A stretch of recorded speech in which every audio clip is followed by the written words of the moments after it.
In the outrageously colorful cartoon forest of Nottingham Heights, where trees leaned at impossible angles like they were gossiping and acorns fell from the sky with tiny parachutes, lived two squirrels who should never, under any sensible laws of nature, have been allowed to coexist, let alone be best friends. Squeek, a hyperactive cinnamon brown squirrel with eyes so wide they looked permanently surprised by reality, and Bonk, a chubby gray squirrel with a permanent scowl, a dramatic sigh for every occasion, and a tail so fluffy it had its own weather system. And on one extremely unfortunate morning that began with Squeek yelling, "Bonk, wake up, I heard an acorn thinking about us," the two embarked on what would become the most ridiculous day in squirrel history, because Squeek had discovered, through a combination of eavesdropping on pigeons, misreading a map upside down, and trusting a worm who claimed to be a wizard, that the legendary golden mega acorn of ultimate crunchiness was hidden somewhere beyond the park trash cans, which immediately caused Bonk to protest loudly that the last time they went beyond the trash cans he lost an eyebrow, 3 memories, and all faith in public transportation. But Squeek was already sprinting in frantic zigzags while explaining that this acorn could grant infinite snacks, supreme tail shine, and possibly the ability to yodel.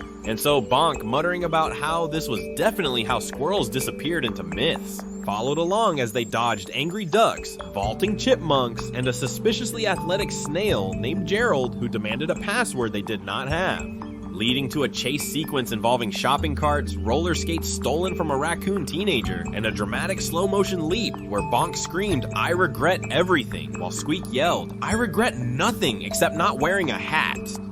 And when they finally reached the Forbidden Zone, an abandoned picnic table surrounded by warning signs written entirely in crayon, they discovered not the golden mega acorn but a vending machine guarded by a terrifying enemy known only as the park cat, a feline so massive and lazy that it radiated menace through stillness alone, causing Bonk to freeze completely while Squeek attempted diplomacy by offering a button, a leaf, and what he claimed was emotional support gravel, which offended the cat deeply enough to spark another chase where the squirrels were flung into a series of slapstick disasters, including a bounce house filled with ferrets, a trampoline that screamed when used, and a hot dog stand run by a duck who charged extra for mustard confidence. And just when it seemed like all hope was lost and Bonk was composing his will out loud, they stumbled into a hidden underground squirrel city run by overly serious mole accountants who demanded paperwork for breathing, forcing Squeek to impersonate a royal acorn inspector while Bonk pretended to be a coat rack. And after escaping due to a clerical error involving the letter Q, the two finally found the truth. The golden mega acorn wasn't an acorn at all, but a shiny gumball painted gold by bored humans, which enraged Bonk so much that he shouted an entire speech about false legends and snack inflation until the gumball machine exploded, showering the forest in candy, joy, and absolute chaos,